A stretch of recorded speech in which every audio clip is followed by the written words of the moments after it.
Welcome to Rise Up in Business, the law podcast for small business owners. I'm your host, Tracy Myler-Crane. I'm a business lawyer, an entrepreneur, and very much a realist. Rise Up in Business is designed to share with small business owners important legal information and some clever tips and tricks in short and sharp episodes, no legal jargon. With this podcast, I want to empower small business owners to rise up and take control in their business. I'll be here every Wednesday to tell you what you need to know without sending you to sleep. Let's get into today's episode. Hello, everyone. Welcome to the very first episode of season 2 of my podcast. It's still early January, so it is appropriate for me to say Happy New Year. It's certainly an exciting time, and I don't know about you, but I love the promise of what the new year brings, which is why for the very first episode for our season 2 in the new year, I wanted to talk about what lots of people tend to focus on at this time of year, which is the very new and exciting launching a new business. So over the break, traditionally we have lots of new ideas and lots of time to think and create, and what better time to start something new than the beginning of a brand new year. So that's all great, and I say good on you and best of luck. But what I also say is hold on a second, let's just pause and plan out what it is that we need to do, what it is you need to know so that we can get things right. All too often I've seen over the years people that dive in at this time of year because it's super exciting and we've got so much renewed energy and passion and drive, and we jump in boots and all, which is fine, but we don't do the preparation. And those of you who have been following me for a while will have heard me say time and time again, there is no substitute for preparation. So I want to talk about, based on my experience, 5 key things that I think you need to think about now and get sorted now at this really exciting time, but before you go any further, so that we don't have issues to deal with later and you don't hit any of those avoidable pitfalls. Let's get stuck in. First thing is your business structure. Let's get that sorted. Let's get the business structure sorted before you go and get excited about the name and registering your name. You need to have your business structure sorted because it's really important to have those details in hand when you start applying for things such as your name, your GST registrations, you talk to your accountant about your PAYG obligations and things like that. So super important, have that discussion now. Work out whether or not you're going to be a sole trader, whether you're better served being a corporate entity, and if this exciting venture of yours involves somebody else, so you're not going it alone, is that going to be a corporate entity and shareholding, or is it going to be a partnership, a joint venture?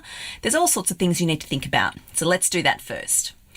The second thing, this is the fun part, you can now focus on your name. Once you decide on your name, you can then go and register it, but make sure you take the time to research and do your due diligence now to be sure that the name you want to use isn't already used somewhere, and absolutely take the time to search the trademark register on the IP Australia website to make sure that you're not going to be infringing somebody else's trademark. If you don't take the time to get this part right, you'll find potentially that you are served with a cease and desist letter at some point and you have to start again with branding your new business. And that can cost a lot of time and money, not to mention that it can be particularly soul destroying. When you're in this exciting space about deciding on your name, it's my strong advice that you search for the domain name as well, and I highly recommend that you register your business domain name at this point too.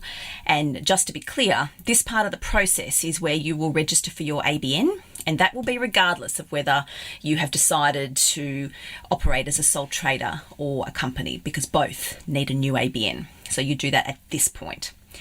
The next step, number 3, is get your accountant on board. Seriously, this is just as important as getting your business lawyer on board. Getting the advice now at the early stages when you're setting up from your accountant so that you know that everything is set up properly is priceless. You need to be across things like tax file numbers, PAYG positioning, GST, and whilst yes, you can sort it out later, my advice is not to. My advice is get on top of it from the start, because I much prefer to be proactive with this sort of thing rather than reactive. You'll thank yourself later. As an aside, before we move on to number 4, I have clients who call me up often to bounce ideas that they've got for new business concepts or new ideas, and it's really easy for us to jump on a Zoom call or a 3-way phone call with the two of us and the accountant. It's great value. It means we're all on the same page. We can talk about all the things that we think are important, and honestly, they don't regret it. I've not had a client say to me, gosh, I really think that was a waste of time.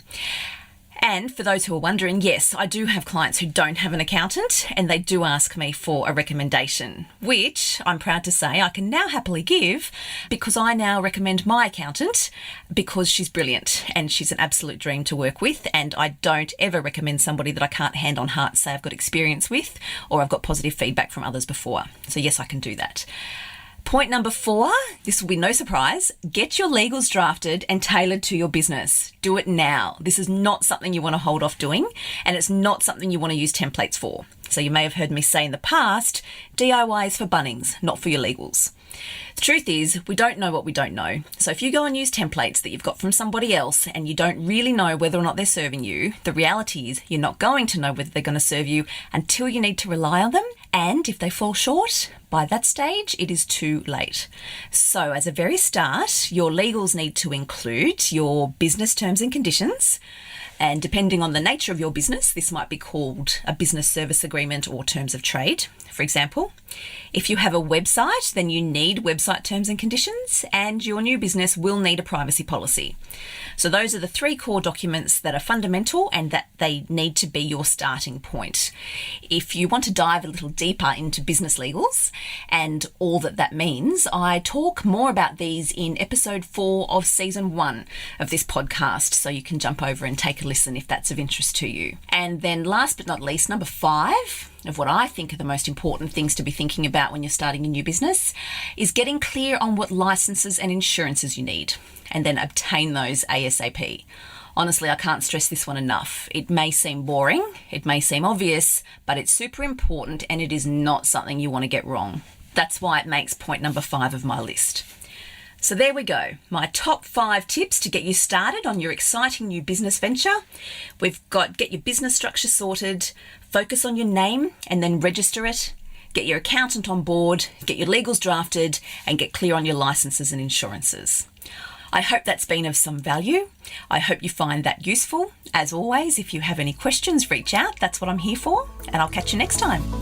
That's it for today's episode. Short and sharp, just like I promised. If you liked the episode, be sure to hit subscribe so you don't miss any new episodes, and I would be most grateful if you would leave a review on Apple Podcast. As always, remember to keep your business legals in order with my Business Legal Strength Check. Grab your free copy by heading over to my website, tmsolicitor.com.au. I'll catch you next Wednesday. Thanks so much for listening.